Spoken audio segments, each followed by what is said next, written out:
think growing up, again, mostly with my grandparents, I think with that, we grew up in an environment where, I was surrounded by 27 first cousins. And so I never felt like an only child in that sense. Everything was really shared. But also, my grandparents lived in kind of a low-income neighborhood. Even though they had money, they never left where they started. And so in that sense, when I walked out my door and I was friends with our neighbors, I was just friends with them. But I was also able to understand that I was being sent to different schools, or coming to the U.S. wasn't being given to everyone.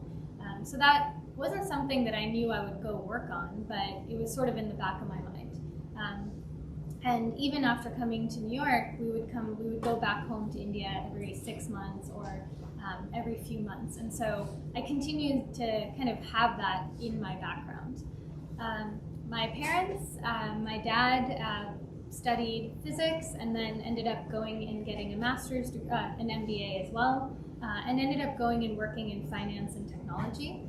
So he went the investment banking route, and that was definitely part of my experience as well. My mom is a doctor, and she was the first doctor in her family, and she was sort of a renegade.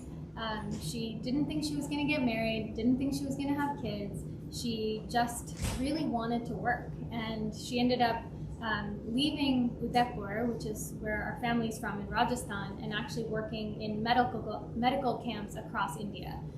And she was an OBGYN. And so everyone really thought she was crazy. She never even got married. She ended up meeting my dad, and they got married in a week. And if you ask my mom why she married my dad, the only answer she's ever given is, I really liked his face. Like, I'm like, wow, most superficial thing you could ever say. But she said two things to me, which was, the fact that she kind of showed me in that sentence, or in that kind of like response, that she really did see the world in some ways as like black and white. And there was just this idea of service really in her.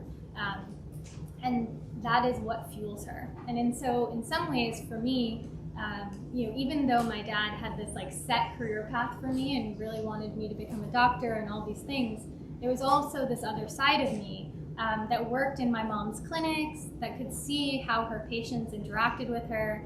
And I always knew I wanted to have some element of that in my life. I didn't know how the worlds were going to come together, but she always told me that if you find the thing that you love to do, one, you don't have to worry about how much money you'll make in that. It will just happen. And then the other part of it is you'll pour yourself into it.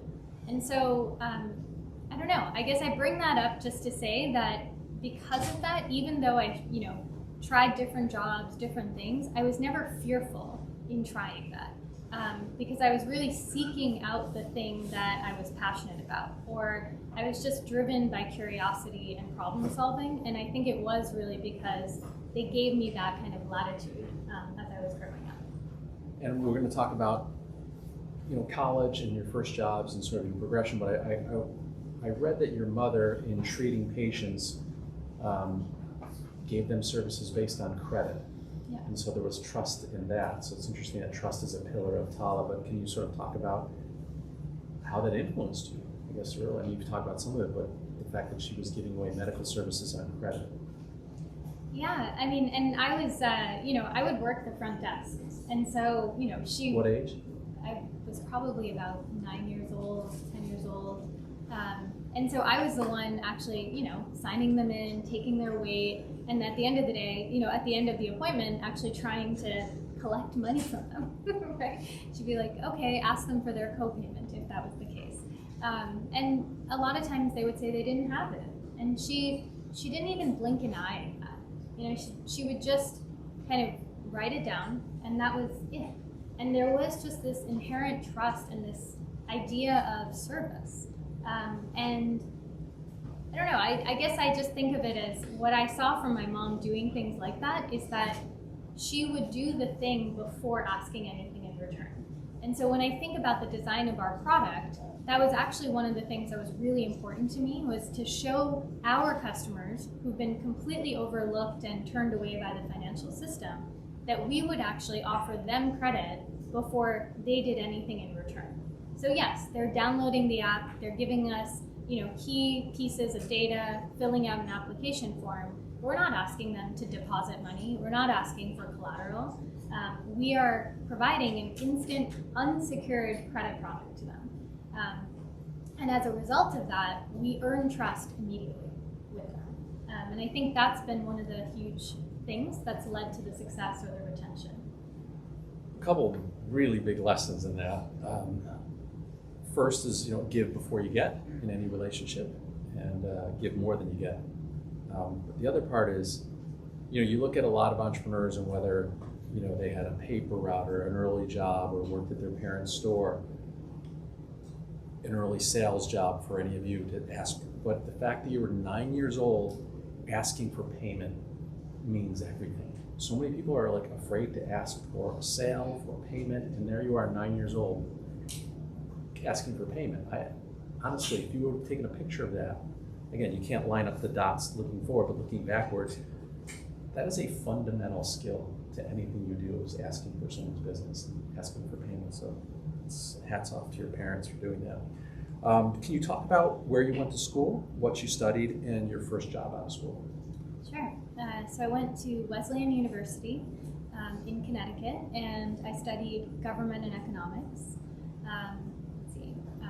That's what I studied, and after college, thought I was going to go into investment banking because all of my internships till that point were in banking. So my first job out of school was in equity research at UBS. So you've got 18 to 22-year-olds primarily here. There are some graduate students here as well. Some of them are graduating and thinking about the stress and importance of that first job. Can you give them some advice about taking the first job out of school? Do you want to follow your passion and purpose? Do you want to gain some skills and build value? It's funny. I feel like most people would think that I would say follow your passion, but I actually really believe that in some ways, starting my career in the corporate world or in specifically for me in investment banking really did help me get to where I am.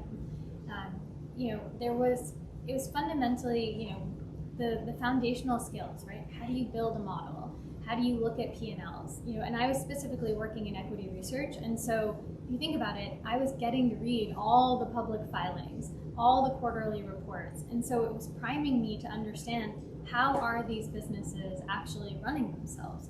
What are they placing importance on? How is an investor actually backing into whether or not to invest in this company, to buy, sell, etc. What rating are they going to give them?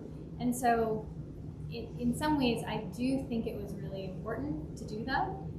It may not be for everyone, but I actually think in the early days, there's a way to still kind of work on your passions without giving up on getting some of the formative skill set stuff.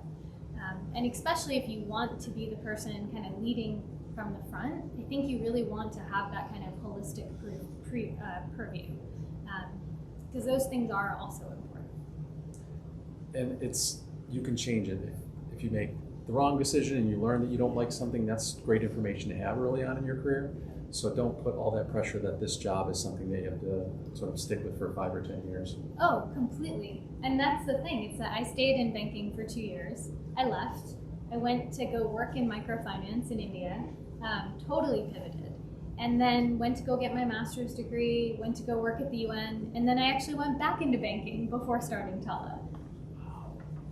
So when you went to the UN, you studied, did you say politics or governance undergrad, and then you went to the UN, were you still, thinking about going in that direction?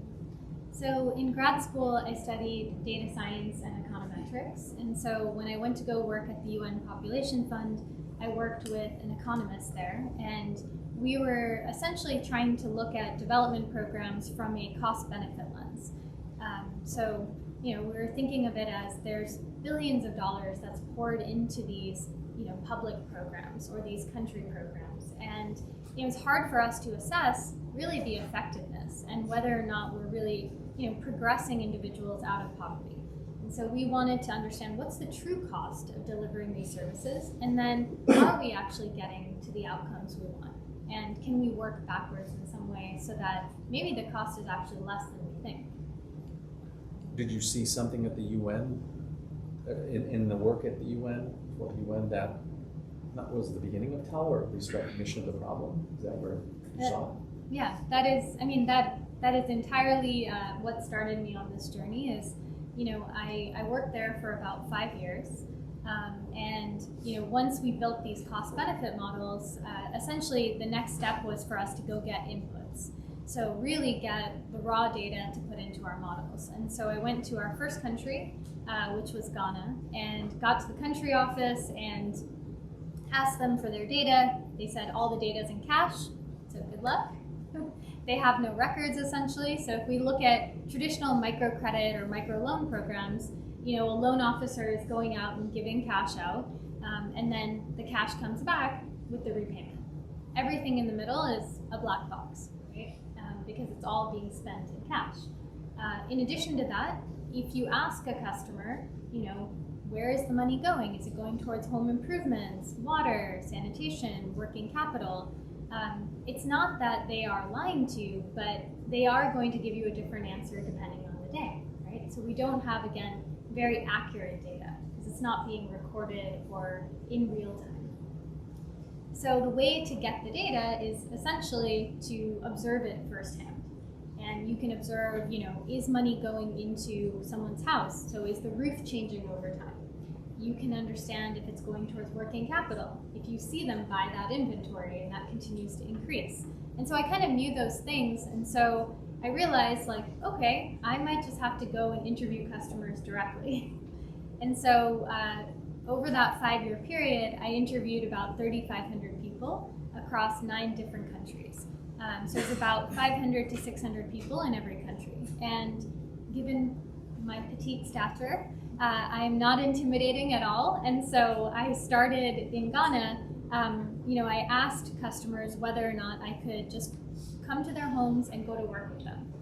And so that's kind of how it started. Is I would walk to work with them, and then I would ask if I could actually just sit in the back of their store, their place of business, and with my notebook, you know, tally how many customers came in, so that I would have an accurate understanding of how much money did they make, and then how much money do they say they made. So then I was there at the end of the day when they counted their cash. Then I would ask if I could go to the marketplace with them, or wherever they were going to go spend that money. And I would see how much went to food, electricity, you know, the next day's inventory. Then once I built some more trust, I would ask if I could go back home with them and understand how much went into a lockbox or went under a mattress, how much went to kids' allowances, or if they had a bank account, how did they decide how much they put there? And I really just became a walking QuickBooks. And I started to understand that, one, there was an enormous amount of purchasing power in this customer. They were making tons of financial decisions that nobody could see, but I was able to see firsthand. And I really started to believe in them. And so, you know, if I think back to how I grew up and then actually having this experience, it kind of combined the two things for me. It was like, one, I already believed in the population, but the second piece was that I actually saw all the data that nobody else was seeing. And then, given my investment banking background, I was like, I should just lend to them. And so I actually started coming up with financial products, because I'm like, well, the UN doesn't pay me that much money. Like, maybe I should have a side hustle. And so I started doing that. And then eventually, I was really lucky that a friend came to visit me and said, you know, explained to me that he thought I was crazy and that I'm going to waste all my savings. And I was like, I'm not. I'm getting repaid. And he asked me essentially how I was underwriting these customers. And I realized what I was doing was using all these daily observations about them. And so if I could find a scalable source of data, I could essentially create a credit score. And I know it sounds very simple, but that was really the kernel of the idea. So I left the UN and came back to the US, got very jaded with the development industry, so went back to banking, and then on the side, I learned how to code.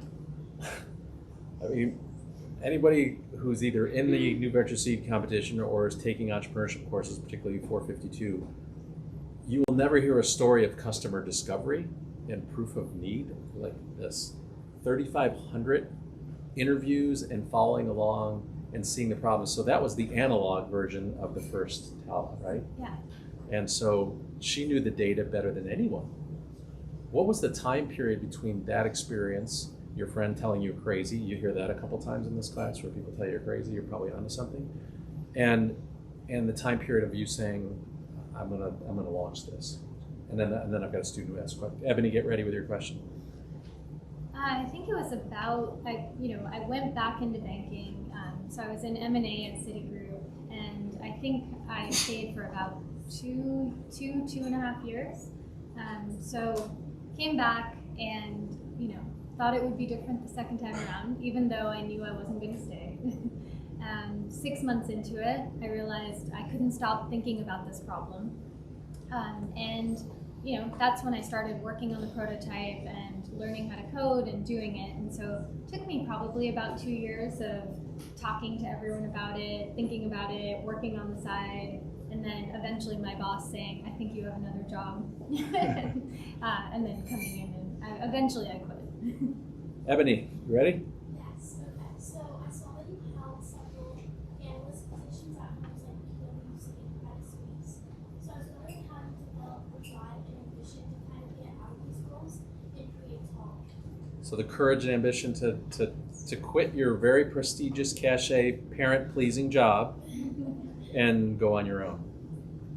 No, it's a great question. And that's why I kind of laughed that, the fact that he had to actually say, I think you have another job, was that moment. I remember going home that night and really feeling like, am I gonna leave Citigroup, right? This is my second time now back into banking. When I was doing those interviews to get the job at Citi, everyone was asking me those questions during the interview process of, you left banking, you went to go work in development, and now you're back again. Why do we think you're going to stay? And the funny thing is that in the interviews, I didn't lie. I actually told them explicitly that I didn't intend to stay. And I actually said it as, well, what I saw in working at the UN was that they weren't solving the problem either. And we can collect all this data, but no one's working on the solution. And then I also thought of it as, well, I really do like finance. I really do think that there is a place for capital markets. And so, I don't know, I think part of how I'd answer your question is until you find the thing, I think part of it is how can you be honest in the moment you're in, right? So there's the courage to leave once you know that you really should leave, right? But then there's also the place of how do you continue to learn while you have the desire to leave, if that makes sense. Because in some ways, by doing that, people at Citi who were also interested in the topic, one, were supportive when I left, but two, even when I was there and kind of working on this as a hobby, were giving me information, were connecting me to people within the organization. And so I think there's a yes and in there, if that makes sense. I think the other thing I'd say that gave me the courage to leave is that I also had the ability by the time I left to fully focus on Tala. So I didn't raise capital ahead of time or anything, but I did have, I was lucky enough that I had saved 12 months of rent. And I had about 6 months of a kind of day-to-day income that could support me through it. And so I also didn't have that fear of, how am I going to survive? So I think that's the other piece, is like I had a mentor that told me, as a woman, as a single woman, who's on her own and wants to do this, if you really want to go after it, you have to ensure that you have, in some ways, the full ability and, kind of not fear that's going to take you back to another job. And then once I did launch, I would tell our team every day, the early team, that we can all go get other jobs again. And we're doing this because now we are fully in this and we're going to give it our best shot. That we can always go get another job. Tell us what the business model is of Tala, how it works and how the money flows so we can sort of imagine that. Sure. So the initial days, I would say, is that we developed a credit product that resembles a credit card, but we call it pay-as-you-go credit.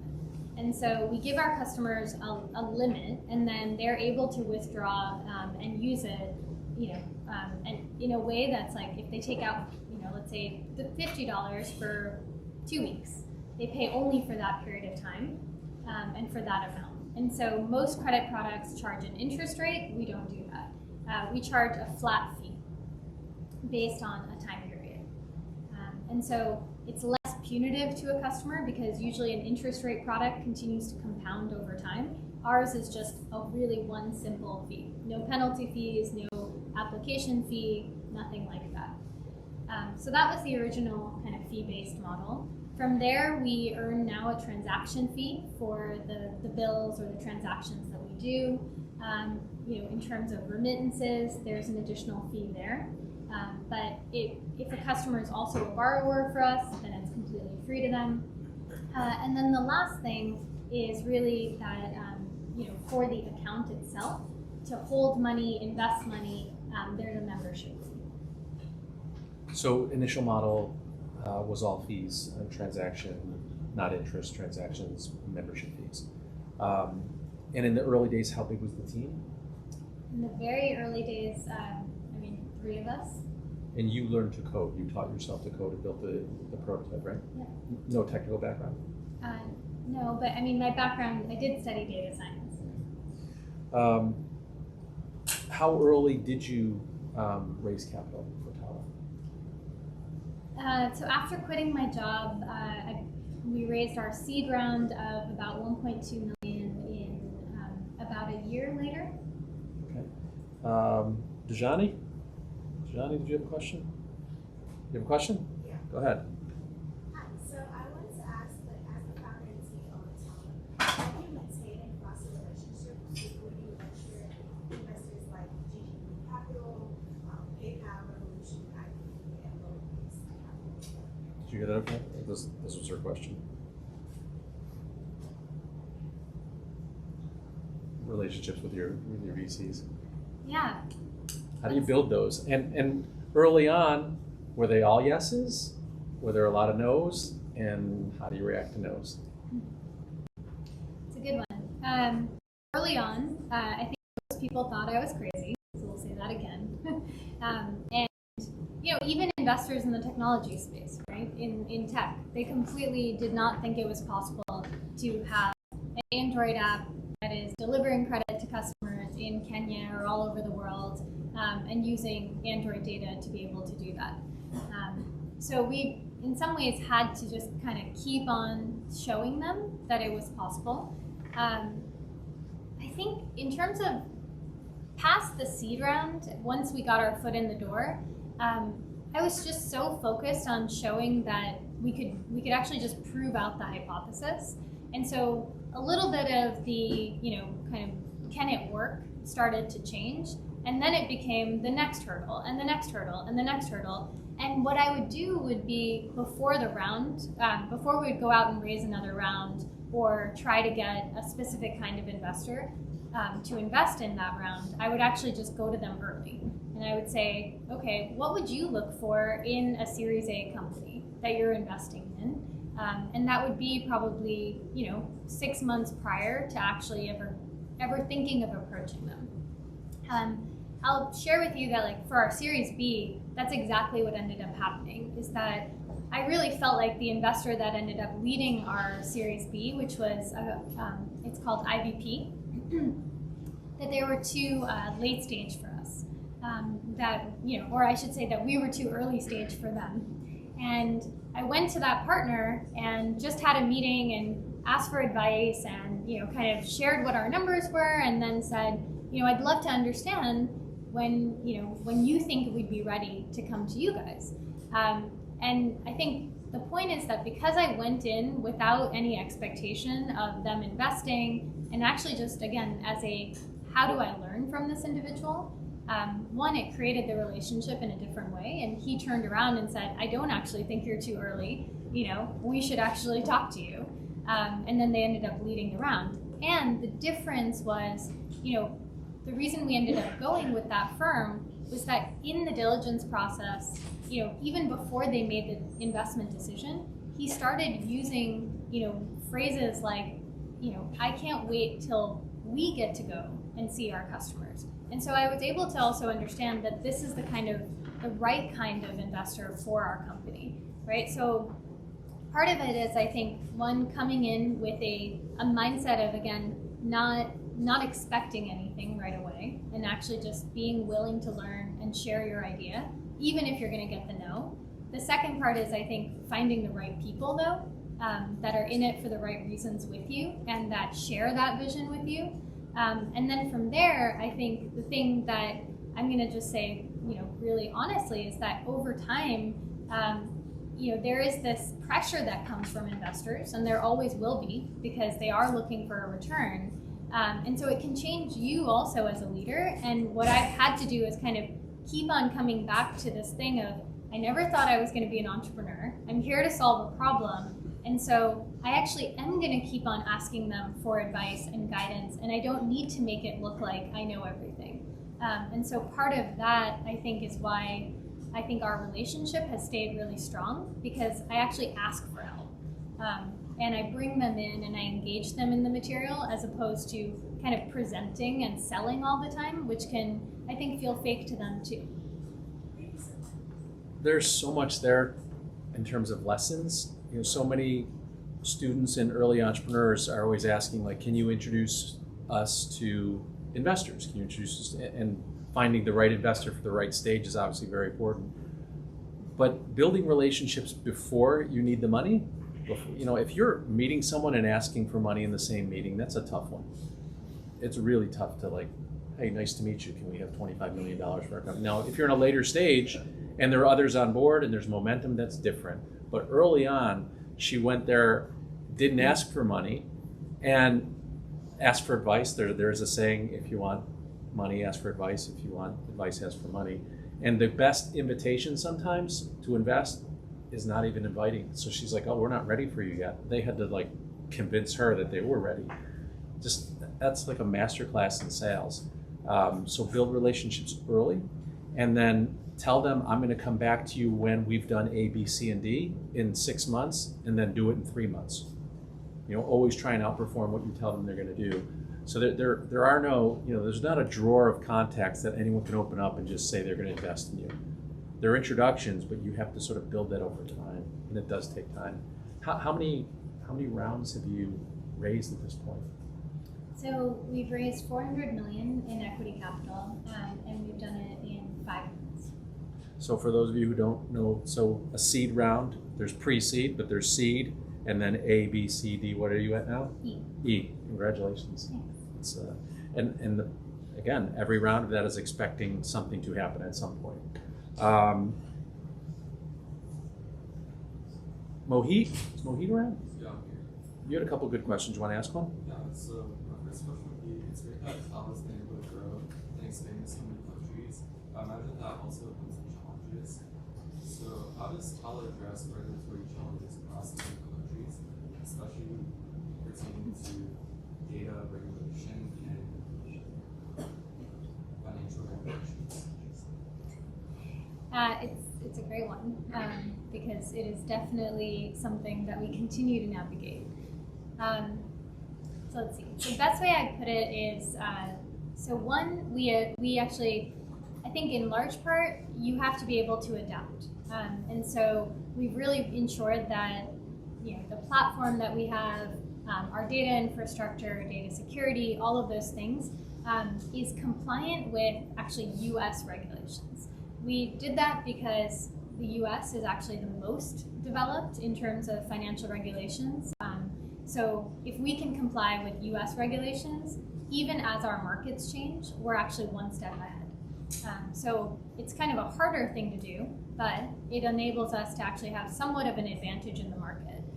So when regulations do change in our markets, we're able to actually comply in less than 24 hours. And most others can't. The other piece is that it allows us to kind of create a baseline in the industry. So digital credit or digital financial services in most of our markets is still pretty nascent. And so if we can come in and we're the ones actually putting out, a bill of rights on behalf of the consumer or consumer protection, laws, those kinds of things, then everyone actually has to catch up to us. And so that's been another thing that we try to do that gives us a seat at the table. So in some ways we have a defensive strategy, which is just that we're ready for it. But then the other piece is that we really do try to go on the offense now. Because as we enter new markets, we actually do want to come in with government partnership. So for Peru, as an example, before we entered, we told the central bank that we wanted to come into Peru and that we were going to be doing it in this new way. We're using blockchain to come in. And so we wanted to ensure that they understood that it was good for the consumer, how, what's the impact that we've had in other countries. And so again, creating that dialogue before we actually enter the market has been something that I think as regulation changes, and it's going to continue to change across these markets because of the macro environment, they see us as a good actor and someone that's actually trying to help the citizens. So if you use the US as your baseline, it's more stringent than the other countries? You're safest? It is. I mean, there are other things like specific to each country in terms of where the data resides. So as a market like India, we have to keep all the data within the country as opposed to other countries. And so, there are things in some cases that are going to be ad hoc, but otherwise the US has the most stringent financial regulations. Okay, so that was a question about regulations across different countries. Chrissy, did you have a question about sort of how do you roll out in different countries? Was that your question? In Kenya? Hello, my name is Chrissy. And while I was listening to one of your interviews, you mentioned that when you were rolling out in Kenya, you didn't think that a lot of people were even going to give it a chance. So I was wondering, what gave you the push to continue pursuing this idea in the face of that uncertainty? Did you face some reluctance or pushback in Kenya? She said that this is what the. Sorry, I'll get you guys mics. Yeah. Was there pushback in Kenya? Maybe no, because I think in Kenya actually for us demand was pretty quick. I think I'm trying to think through. I mean, there was definitely, I think, reluctancy in our second market in the Philippines, and that was because we thought what we learned in Kenya could be just sort of copy pasted. So in Kenya, we disperse or we're integrated into a payment rail there called M-Pesa, which is the mobile money system in Kenya. And so the majority of the adult population has a mobile wallet. And so rather than have our own wallet in that market, a customer can take Tala credit out into that wallet. And so when we went to the Philippines, we also integrated into the existing mobile wallets there. But Filipinos at that time didn't really use digital cash. And so we had to really rethink how do we get them access to capital. And so we integrated into retail chains like 7-Elevens, Walmarts, into remittance centers, bill payment centers, and we became much more of a fixture in their physical life. And then over time have moved them to digital. But maybe I would just say that as we learned to kind of evolve the product experience, it was getting back to our roots of okay, how does this customer use money? Where are they cashing in and paying bills? Where are they receiving money from? And so how can we be kind of part of that instead of creating a new behavior change, which is really hard to do. So each country that you roll out to has some peculiar, something particular about it, whether it's customer need or the way that they store and use money. But each step, instead of them sort of inventing their own replacement for something that's already in the market, you're partnering for M-Pesa. Yeah. Everybody there has M-Pesa. That's how everything's paid. Faith, you had a couple good questions. Which one did you want to pick? I'll ask about the woman-oriented Roy? one, because she kind of went in the middle. So I read that women play a huge role in Tala on both the loaning and the receiving end, and I was just interested in how that woman emphasis has helped in Tala's success and what the kind of more specific ratio is of women loaners and receivers versus like male loaners? That is interesting. Yeah, I think you might be referring to potentially the very, very first iteration of the product, which was much more community-based, where women were going out and actually educating others in the community about how to actually use the product. But as we evolved it from kind of a feature phone-based product to an Android app-based product, women are still a large part of the portfolio, but I wouldn't say that they are part of the kind of education aspect or the receiving aspect as in the flow itself. We do focus on women just because as we look at these communities and markets, they're still a very underserved segment, especially when you look at women business owners and again, the potential that they have. So in that sense, we do kind of think about how can we actually reach out to offline communities or again, do much more kind of referral marketing as well through women's groups. And then the other place that women come into play for us is also around financial literacy and skills-based learning. So as an example, in Mexico, there's a group of 500,000 women that are shoemakers, and they work right outside of Oaxaca. And so during COVID, what we learned was that many of these women came back home to this area from Mexico City. And we invested again, or lent to them to start these businesses again. But actually, instead of just doing that, we partnered with Facebook and other digital platforms to actually provide virtual skills-based courses. So how do you sell your products online? And kind of how do you get on Instagram, et cetera, since they didn't have those skills. And so that's a way that, again, they became the centerpiece for it. So we first taught a group of about 50,000 women, and then we continued to expand it. That's really cool. Thank you. So Tala's created its own scoring system, credit system. It's probably secret sauce that no one knows about. Is it protected IP, or is it just? Have you filed a protection for that, or is it ever changing? Well, it's ever changing. We kind of have what's it called a patent pending on it, so that we're in line, but we haven't done the work to kind of fully go through that. But, yeah, someone can always change one or two things and be different. But how often is that formula revisited, and how are you using like AI and machine learning to continue to evolve it? So at this point, we can kind of produce a new model every 2 weeks. And so in that sense, it is very quick. For us, I think a lot of this changed for us during COVID. I think it hit the company really hard. We actually stopped lending for an entire quarter. So if you think about it, our entire business just came to a halt. We had zero revenue. And then we came out of COVID with the highest margins we ever have.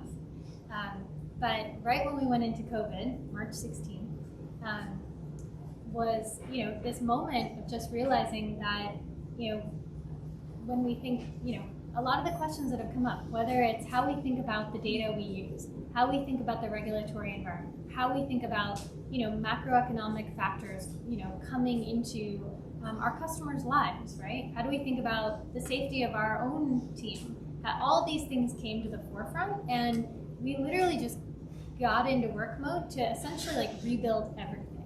And so we rebuilt our payments infrastructure in 2 weeks.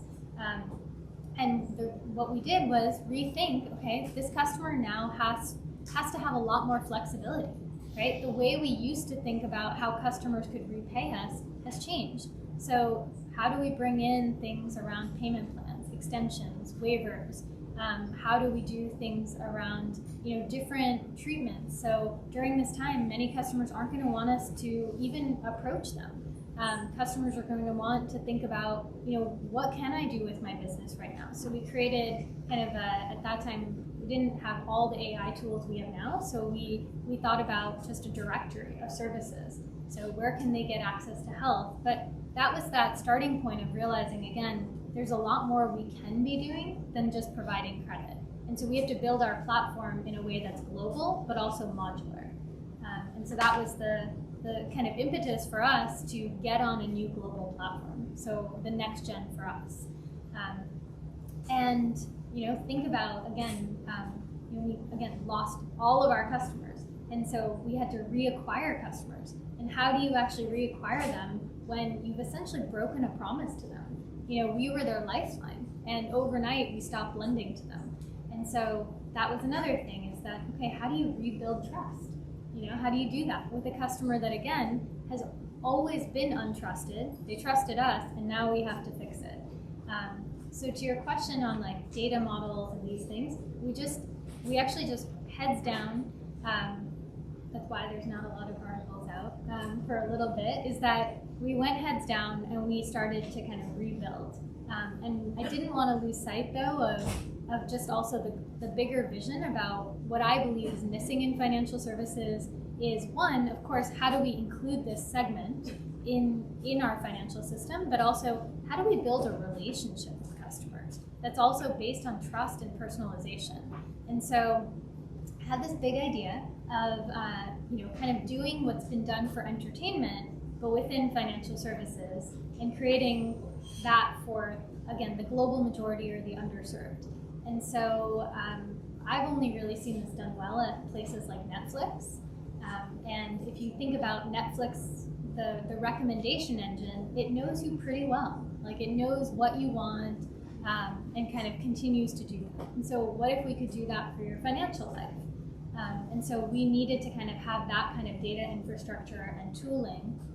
And so we slowly brought over the entire Netflix data team during COVID. It was actually kind of funny, and this is like those fun Not moments.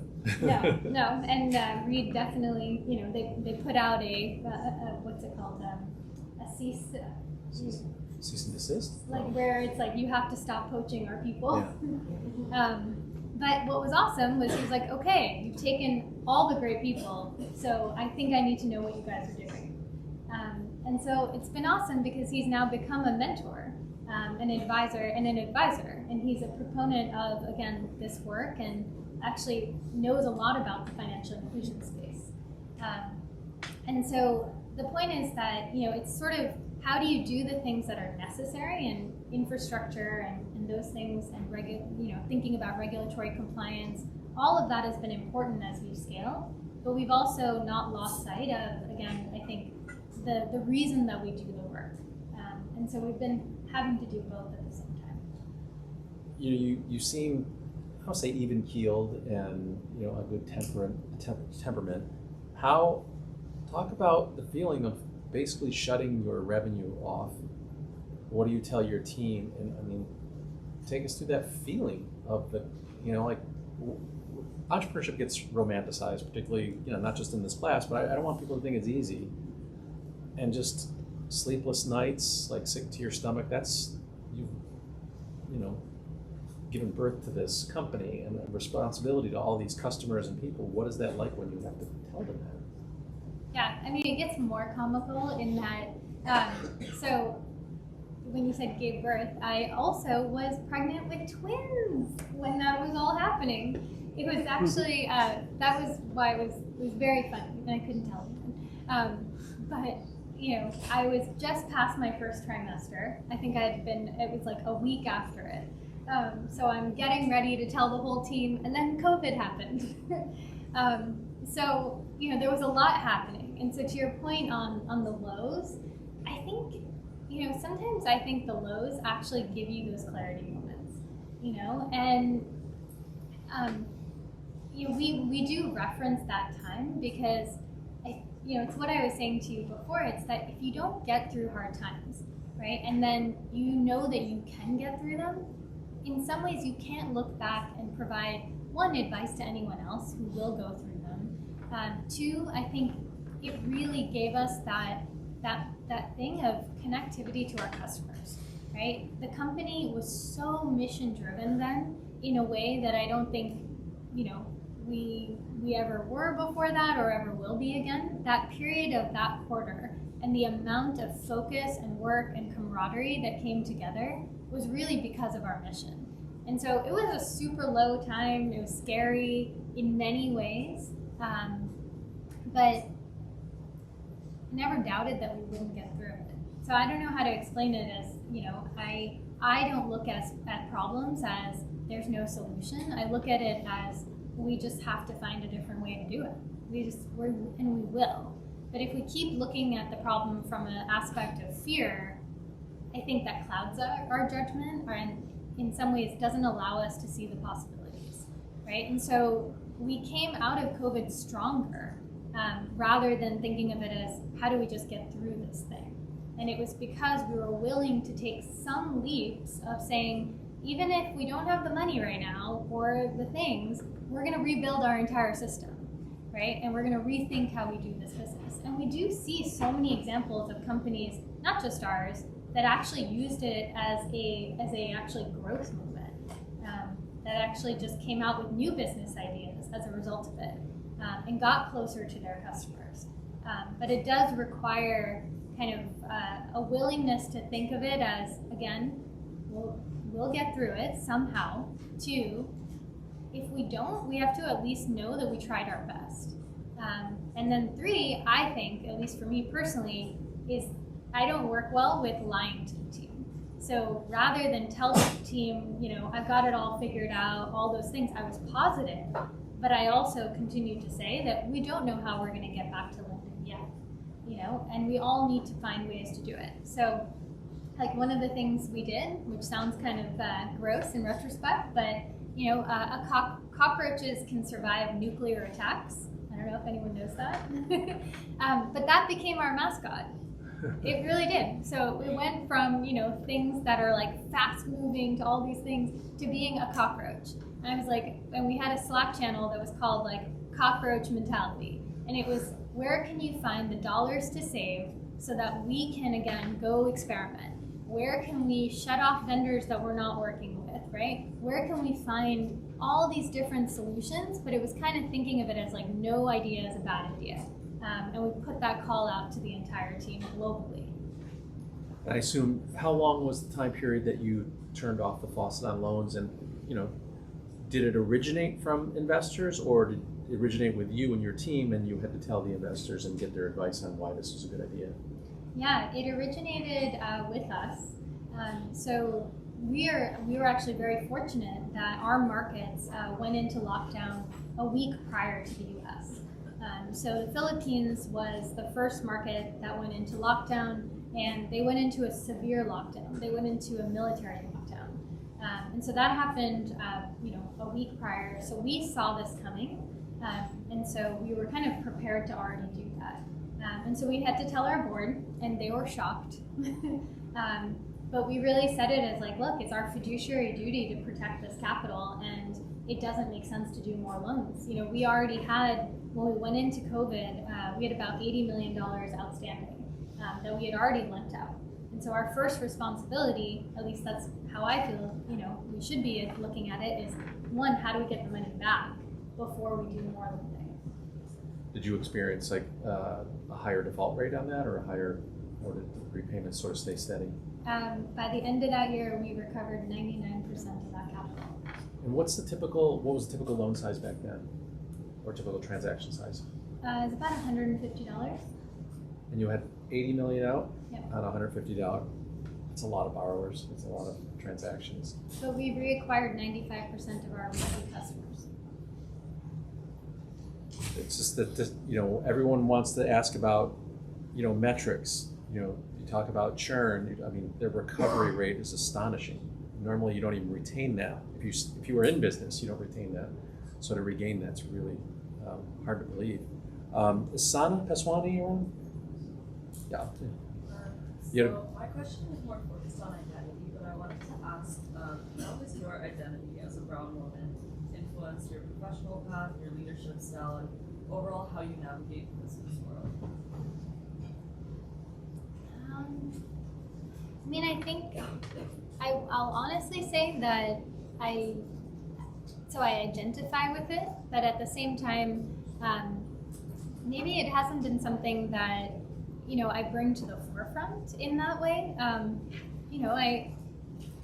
It's like I once had someone say this to me that's like, and he like stopped me and he said, Shivani, it doesn't make any sense. You're this petite woman, you're soft-spoken, you just don't seem like the rest. And I was like, okay, great. So, or sometimes people, meet me in person after doing a virtual meeting with me or see the TED Talk and they're like, oh, I thought you were going to be taller. And I'm like, again, sorry to disappoint you, So there's not much that you can do with that, right? It's like if it is a strength and it's something that you want to share because you think it, again, like my background growing up in India, those things, I think it contributes to my expertise in some ways and the reason I do the work. And so I do bring it up in that way. But I don't think of it as a hindrance ever and I don't think of it as like, I'm different and I need to do something different in order to fit in, if that makes sense. So I sort of just kind of think of it as like, I'm chugging along, I'm trying to solve a problem, and I don't feel different than anyone else. It was a question about identity. I had a lot of entrepreneurs that at some point, especially with professional investors, there may come a time where this is not your primary identity. If you were to sell the company or leave the company in whatever period of time, have you sort of done the work and thought about how you root your identity? Because a lot of I went through it when I sold my company. I've watched other people's that they really, especially people who've given up a lot. Everyone's given up a lot, but maybe someone who hasn't had a family and things like that, when they are no longer the CEO of the company, have you thought of that work?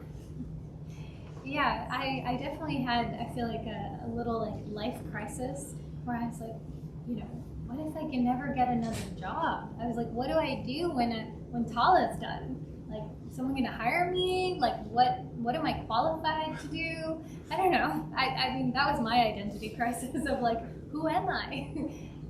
And then I started to realize, like, whether it's, I think helping I do feel very passionate about helping other South Asian women in the space, or just other female CEOs, investing in other startups, teaching, doing other things. And I realized like the only way to kind of shape your identity or be a holistic person, a whole person, is that you do actually have to push yourself to not just be the CEO.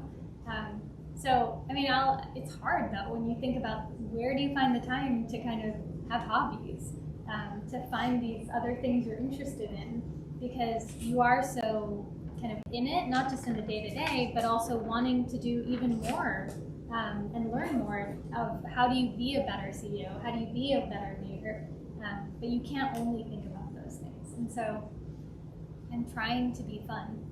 I don't know, like I really am. I'm like, I'll ask my friends, I'm like, should I take an improv comedy class? Should I go like do pottery? And they're like, what are you talking about? But I'm actually trying out hobbies. Good for you. Good for you. I'm going to open up to questions, but I want to give like Francesca, Christine, Garima, Peyton, anyone who has a question they prepared. Did you prepare a question? Did you spit one? Yeah, I'm ready right now. Okay. But anyone, I'm going to get you. Anyone else that I just named that prepared questions want to ask a question? Your priority is expiring shortly. Go ahead.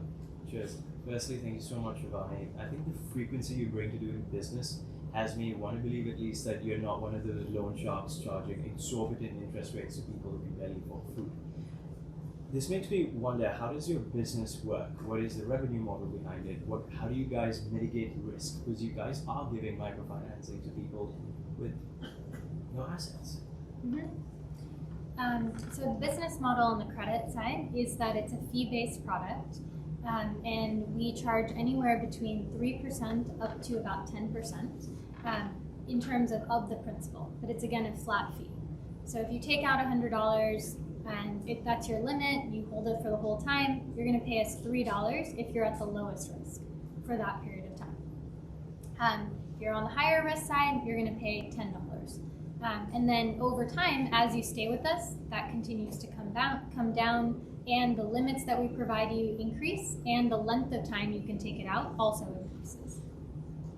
So think about, they're governed by markets. If there are better, lower priced substitutes available, then they wouldn't be in business. So they must be offering something that's competitive or better.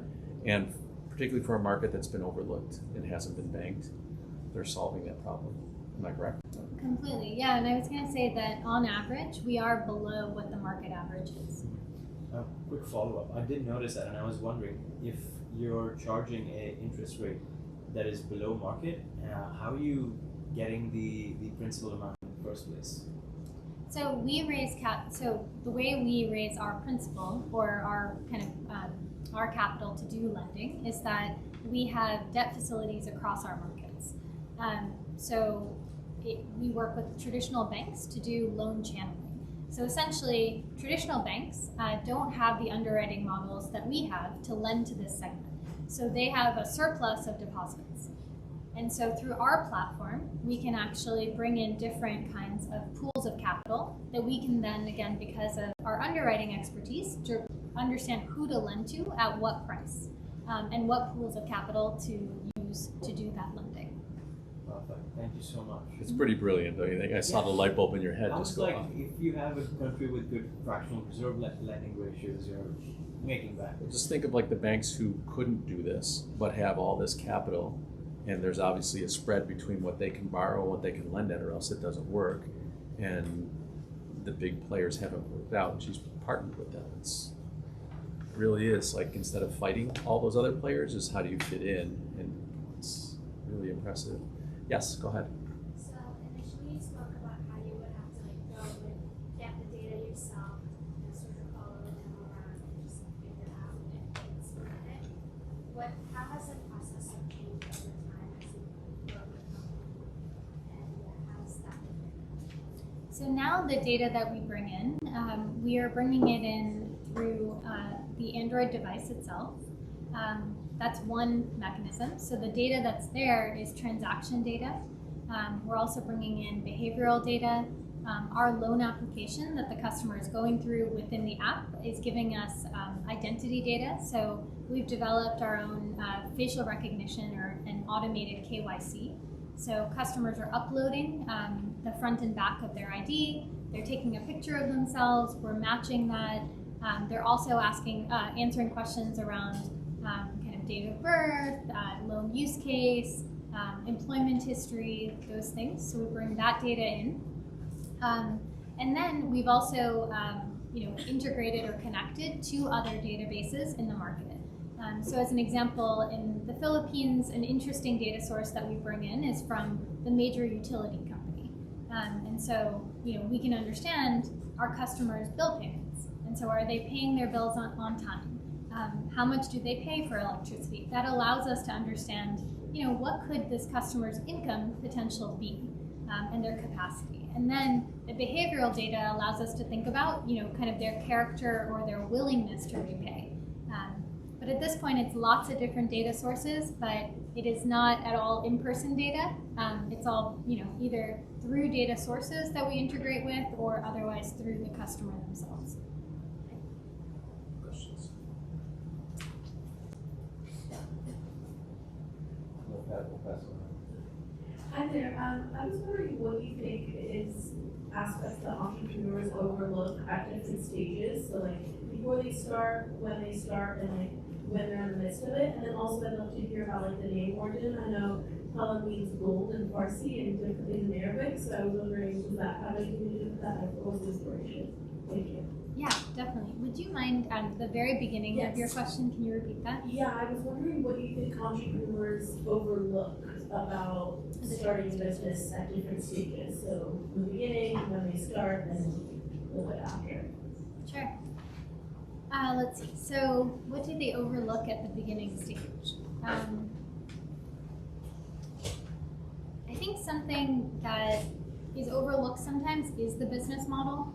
So of course an idea is great and the problem that you want to solve is great to know about, but I do think it's important to think even in the very early days of, okay, I'm going to get this product in the hands of people, right? If they really value it, how am I going to know that they do, right? And what's that measurement? And usually that's how your business model is going to work. So it's not just that will they just continue to like it and engage with it? But eventually you have to get to a place of self-sustaining, unless, that engagement will then drive the business revenue. And so I feel like that was a big thing for me, especially within financial services. I didn't overlook, but when I sometimes see new ideas, I do think that there's this impetus, or there has been, really on growth without some of the kind of unit economics and really understanding how your business works.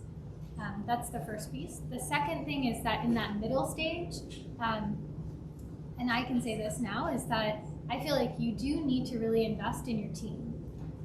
And I think, for me, I was such a heads down, I can do it all and just grind, I'll work with the team on everything. And in some ways, I think it didn't allow me to scale as much as I think I needed to, and bring in the right leaders around me. And so part of that is not just that, you're able to increase your own bandwidth, but that you're also able to have people around you that you're growing and learning from, and that you have brainstorming partners, thought partners. And so I wish that I had kind of been given the advice of, hey, even though, it sounds so cheesy to say, you have to build out your leadership team and you have to focus on communication practices and HR and all these things, I really do think that if you don't, it will eventually catch up with you. And so you have to put those systems in place in that kind of middle aspect. And then the late stage, what's really interesting is, I'm almost from our board and late stage investors being asked to go back to the beginning days, and they're saying, okay, we're here now, right? You guys have hit this scale, and so Shivani, what's the next 3 to 5 years look like? Do you guys want to be this global bank? What do you want to be? And so it's kind of forcing me to kind of get back to kind of the vision work again. And so I think, again, not overlooking the fact that, you stop needing to focus on what you did in the middle stage and kind of go back to the beginning and be a different kind of leader again. And so it goes back to almost storytelling. And then the name Tala came from, essentially, it has both local and global meaning, to your point on, as an example, in the Philippines, which is one of our largest markets, Tala in Tagalog means rising star or bright star. And so that's really where we first found the word. But then as we kept on looking up definitions, it's a city or country in city or town in 22 countries around the world. And it has these meanings, right? Tal in Hindi means rhythm or music. Tala is a lock, right? In Arabic, you already mentioned that. In Samoan, it means money or currency. In the Vikings and in German, it means firstborn. So it has all these incredible meanings that, in some ways, if we connected them to, our financial lives, right? It's all about growth and movement, and again, being part of a community, but also being unique. Go, pass it down. Sorry. Thank you so much. Bring us back to when you were initially fundraising, people were saying you were crazy. What inside of you kept that drive when people were rejecting you? Was it the mission? Was it the confidence you had in your data? What drove you to just keep trying until initially you got that fundraising and other people started to believe in you? Let's see. So 2 things that come to mind. I would say one, I didn't think that fundraising alone was going to make us successful. So in that sense, it kind of goes back to what I was saying about the COVID time, which is, I knew we would figure out a way to kind of scale the company or start the company in that sense. We had already started before we raised our seed round. Right, we started with my savings, and we started with, I never thought I was going to raise venture capital. So I started applying for business plan competitions and fellowships, right? So we had money already in the bank. We had about $300,000. before we raised that seed round, and so it was non-dilutive as well in that sense. And so I kind of didn't think it was the end-all be-all if we didn't raise, right? And so it gave me a different mindset in that, again, I was sharing very openly, and I wasn't coming in with like, if this meeting doesn't go well, like we're sunk, you know? So I do think that that changes your confidence. It's not that I had the utmost confidence that I was going to get every meeting and be, you know, successful in those. It was just that I didn't have the fear that if the meeting didn't go well, that we would fail. So that was, I think, a big change in just saying, like, it's not always like self-confidence in yourself, but it's like self-confidence that you'll get through the tough time. And then the second piece of it, in terms of what I think made us successful during that period of time, was that we did have results. And so I think especially in entrepreneurship, other than in some fields, right? Like if we're looking at aerospace and things like that, where you really need upfront capital, when we're talking about tech, a lot of it now can be built without a lot of capital. And so I really think it's important, whether you're doing, you know, kind of a type form survey test or these things, to actually just be able to show the true demand for your product. And so that it almost makes the investment decision easier. And so in my pitches, you know, I was able to share again what was my background, but also what did I already have, right? So by that point, I already had 5,000 customers that had used the app, that had again given the data. We had loans out in the market, et cetera, and so it's harder to turn away, right? So even if it sounded crazy, it was like, well, it's kind of working, right? And she sounds convincing, and it is a big opportunity. I guess, you know, we can kind of go on the ride for this. Do you know what I mean? It's both that the homework was done and that there was less fear in it. Because this was working, they had customers like this. To get that type of product market fit and proof of concept is a big deal. Hi, Shivani, thank you so much for being here. I had a question kind of going back to your note on building your team and investing in your team. And you mentioned at the start it was just 3 of you. So for the first 2 hires, what was the single most important thing that both of them brought to the company and ultimately the success of Tala? I would say the things that come to mind for those first 2 people was that they were malleable. They're very much like generalists. They're willing to do anything and everything. One of them was technical, and one of them was really a jack of all trades. They both also had experience in our markets. So not necessarily the same experience as me, but they had lived and worked in those markets. They were also mission driven. So we had shared context, they were mission driven, and again, we were all just willing to do everything. And we brought different skills to the table though. And as far as finding them, how did you meet the 2 first team members? So one I actually met through speaking at USC. A professor at USC connected me to her. And then the other found me. He just cold emailed me and said, you know, I've seen you talking, you know, I've seen you on Twitter talking about this. He saw that I had won some fellowships, and so he pitched me that he should join. Thank you. Questions? Okay, go for it. Thank you so much for being here. I had a question kind of similar to the one that he asked was, when you were first going to different communities in different countries, did you face some resistance of people like not wanting to trust, basically, not a bank, but, you know, I'm sure there's skepticism of financial institutions. And how did you kind of like convince them? There must have been some education process. So I guess maybe I'll just like clarify in terms of the way that we start a market. We have an Android app, so it's in the Google Play Store. And you're right that, you know, it still can feel scammy, right? It's like, I'm going to download this app and it's just going to give me access to credit. So that part totally makes sense from the customer standpoint. Now I would say we have a global so it's a little bit different. But in the early days, one of the ways we built our reputation would be we would do Facebook ads and we would do YouTube kind of educational videos.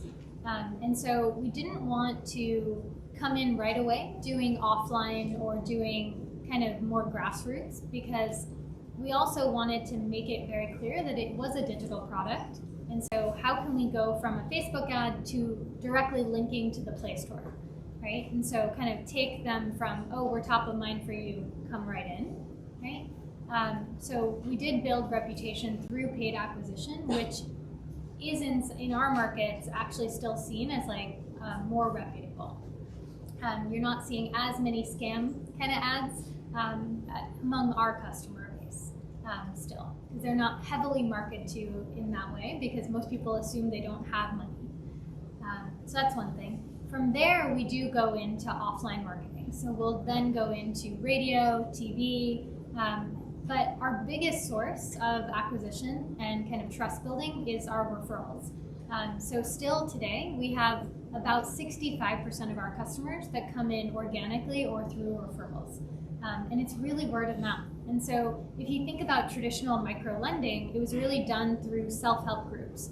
And it was a group of 10 to 15 women that were actually, again, sharing in that process. And so if they were getting access to credit, they would tell their friends and they would say that you can trust this. And so it continues to spread that way. And so one, we see the same thing happen in our product experience, but two, we actually built it into the experience now. So because we know that good borrowers are going to bring in good borrowers.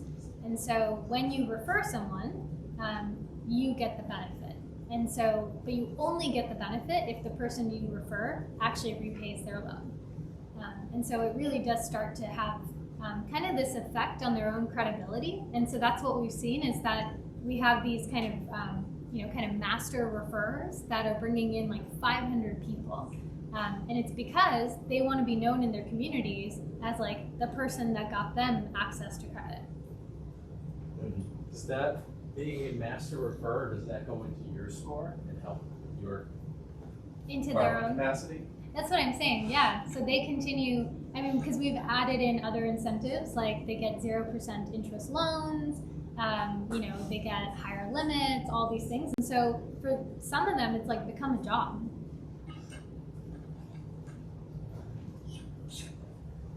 Hi, so I actually took your intro to social entrepreneurship class 2 years ago, so it's really nice to see you again.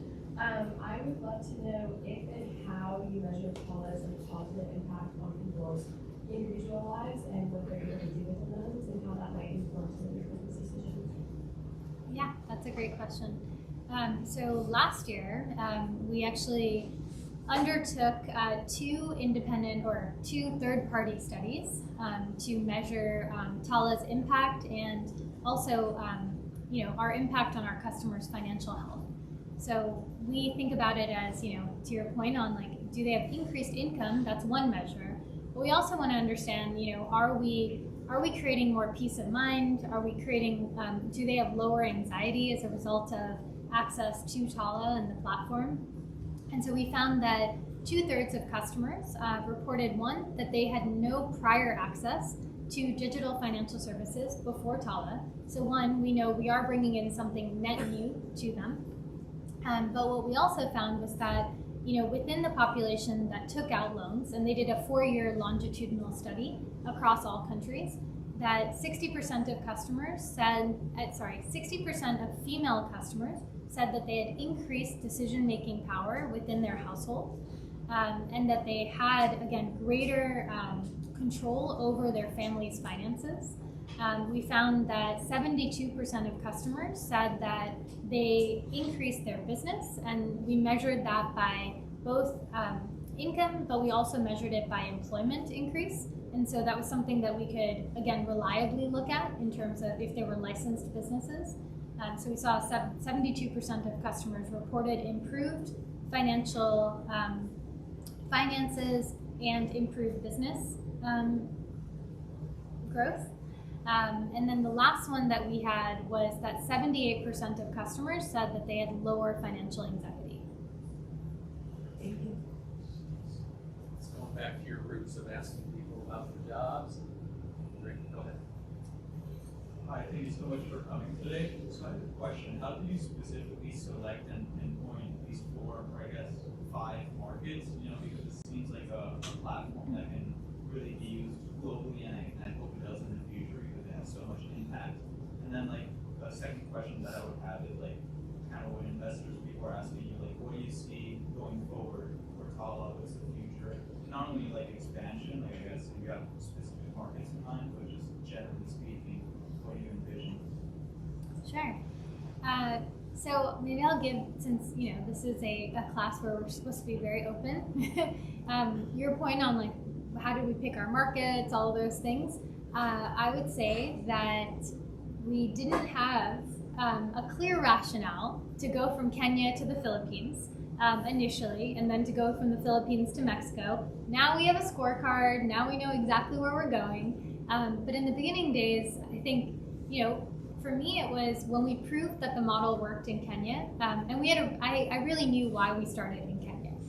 Kenya is kind of a magical market to do this, to do the pilot in, because it has a national ID system. It has a mobile money platform, right? So it has about 28 million mobile wallets in the market. And I knew that with one integration, we could actually reach that many people in the country. It also has a very nascent credit bureau. So if I needed to, again, verify identity, I also had a backstop there. So there's some infrastructure things that make the market really great. And so that's why we picked it as the first market. And so once we proved it out, investors turned around and said, oh yeah, well, it only worked because it was Kenya. They're like, well, the rest of the world doesn't look like Kenya. So until you guys prove a market that is more cash-based, we don't believe that this can work. And so kind of being a little bit of a, can't believe they don't believe this, I was like, we're gonna prove it in the hardest market. And the Philippines actually was the hardest market. There are 17 different forms of identity that are accepted in the Philippines. They have no national ID system. 85% of the population is unbanked and is cash-based. They have no mobile money system. Even within mobile money, it's completely fragmented. But there are just layers and layers and layers of things that make it very difficult in the Philippines. And again, even what we said before about the customer mindset and how they use money and the trust they have with the financial system, it's not there. And loan sharks are very, very prevalent in that market. So I decided that we were going to prove it there. And so we took on the hardest thing, and as a result of that, we actually ended up building, essentially like a whole new platform, right? So going from Kenya, there were all these things that we didn't have to build.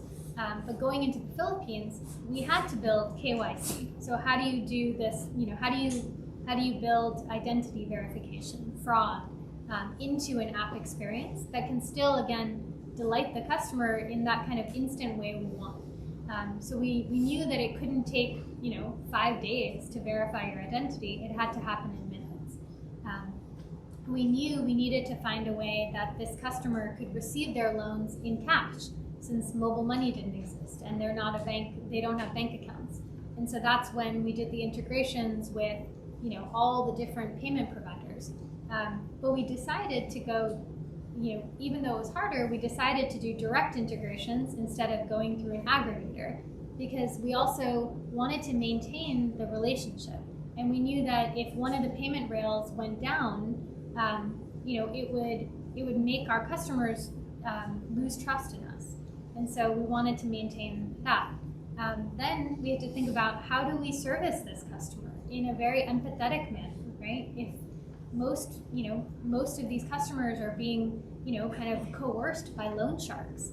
And so how can we make them trust us? And so we needed to have humans. And so we built out a customer service team.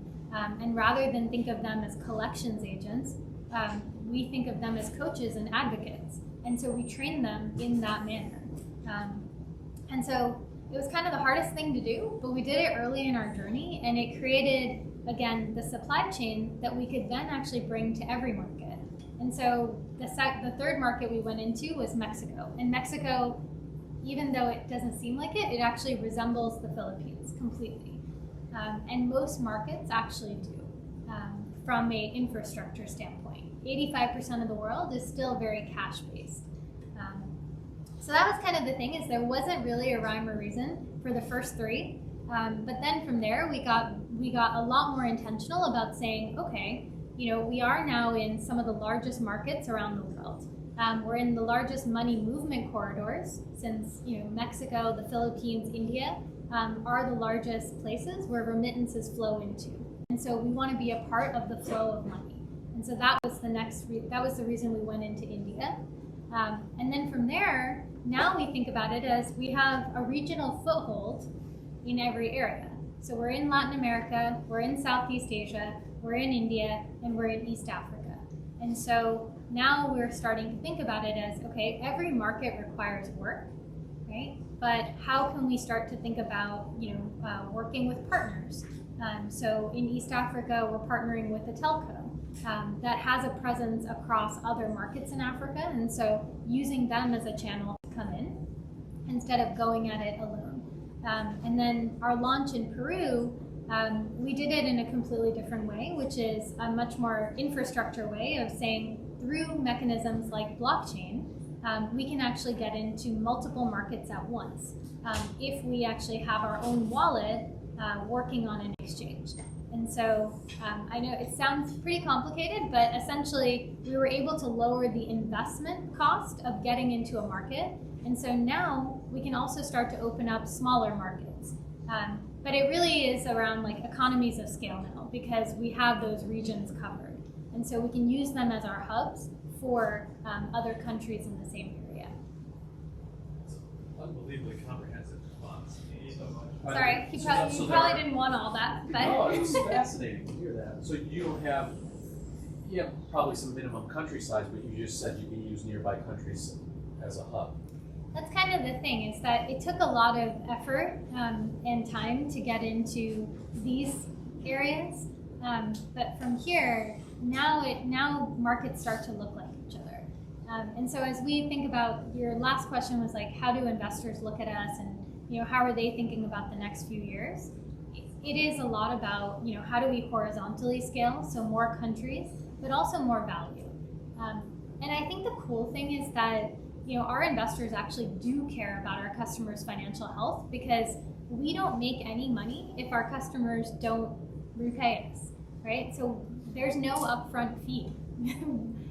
And so it's a true win-win in that way, and they understand that. A couple more questions. Anyone else? I think you get two. Cheers. Nice. Right, so my next question would be to understand what is the future direction of Tala, and what are three things, Shivani, that really excite you so much that makes you want to jump out of bed every morning? What gets you up in the morning? So direction of Tala, next steps besides Peru. All right, let's see. So direction of Tala. Let's think. It's a good one. We're actually going into a leadership on-site next week, where we are talking about kind of the kind of paradigm shifts that we want to make in the space. And so, let's see. I think for us it is it's twofold. One is really around how we think about retention. So I kind of keep on going to this, like, it's not enough for us to think about it as our customers repaying us. That's great, but we're not a lender, right? We really intend to be a financial partner to our customer. And so what does that really mean, right? When we look at analogs outside of financial services, let's say, we can look at a Netflix, or we can look at, kind of mobile delivery apps, right? Like, why do we all continue to just order food? There's something that they've done to retain us and to kind of change our mindset in some ways, right? They've become fixtures in our lives. And so if we want to be a good fixture, right, what are the problems that our customers need us? What are the problems that our customers need us to solve for them? So one has been around how do we increase their access to capital and increase liquidity so that they can make, investment decisions, or they can get through their day-to-day, or they can face emergencies, right? What would be the next problems to solve for them? And we think of that as, how do they grow their money? How do they start to move even further towards opportunity? Or how do we really help them have that peace of mind and less financial anxiety? And so that's what we're starting to think about, is that, we kind of want to preempt those things for them if we can. And so how do we use data? How do we use technology to do that? It's like, I don't have a clear answer yet, sorry. It's like the stuff that we're starting to think about, because it's not so simple as just saying, oh yeah, we'll get into 10 countries. We do know how to do that, but even when we think about how do we get into the next 10 countries, we don't want it to take 5 years or 10 years. We want it to be able to happen simultaneously. And so when we think about expansion, we're thinking about it as, how do we automate expansion? And so our platform is already working for us, and so we kind of think of it as like we've been the first client on that platform, but now how would we turn our APIs into B2B plays? And so how can others actually use our platform? And that might be a way for us to get into more countries faster and with minimal resources. So that was kind of that part. And then you said, what are the 3 things that Get you up excite in you the most morning? about Tala, make you. Sure. 3 things. Let's see.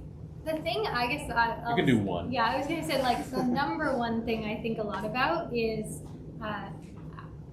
so the thing I'm obsessed with, I can say, is that I really think there is a burden of, like, around customer psychology around poverty. And I think a lot about that. So, there's a lot of research coming out, and even the research we just did last year with Harvard and UC Berkeley kind of proves this, which is if you can give people kind of that stability, that peace of mind, they're going to make better decisions. Yes, there's an element of you have to have money, right, to have that peace of mind, but there's also just how do you feel like you have support, that someone believes in you, and that you're going to get through those hard times. And when you are in these positions and you feel like there's a lack of hope, it's hard sometimes to know that you will get through that. And so the thing I think a lot about is that both within Tala and maybe the other things I'll do in the future, that's the thing I always come back to, is like, how can I help shift like someone's mindset and get them to believe in themselves? It's so powerful to think about, when you start a business and then you actually see it out there in the world. So, when we had a drilling company and you see our trucks, you get all excited. My sister, we manufactured home fragrance products, so we see those in the stores. The founder of Siri, when he saw, the Siri being introduced in the Apple stores. When's the last time you were in touch with like an end borrower from the beginning? The beginning of your story to that, it must be unbelievably satisfying to talk to someone that you've impacted. Yeah. How often do you get to talk to a borrower? So I was actually just in Mexico City in January, and so I do. Because Mexico City is like fairly close to us in comparison to a 16-hour flight to India. I try to go at least once a quarter. Last year actually I've been doing a lot of user research again, just as we again start to get back into some of the new products and features and start to shift again. I believe in, like, unless I'm in it for the ride, how am I going to shift the culture? And so last year I think I was in Mexico about 9 times. So very much in it right now. Yeah. I've been in Mexico like 15 times, including last weekend. It's a fascinating country with so much opportunity, and actually in the right places, great lifestyle, great place to be. It's interesting for a retired investment banker who did not go out there chasing money like a lot of investment bankers are trained to do. You've built something that's just so enduring and impressive. Someone said, if you want to make $1 billion, help 1 billion people. You're well on your way to both, probably, and just really inspired by everything you've taught us. I do hope you teach at USC again. if that happens, whether it's a guest lecturer or whether you take on part of a class with someone. You have so much to give and so much to teach. Let's thank Shivani Siroya for coming.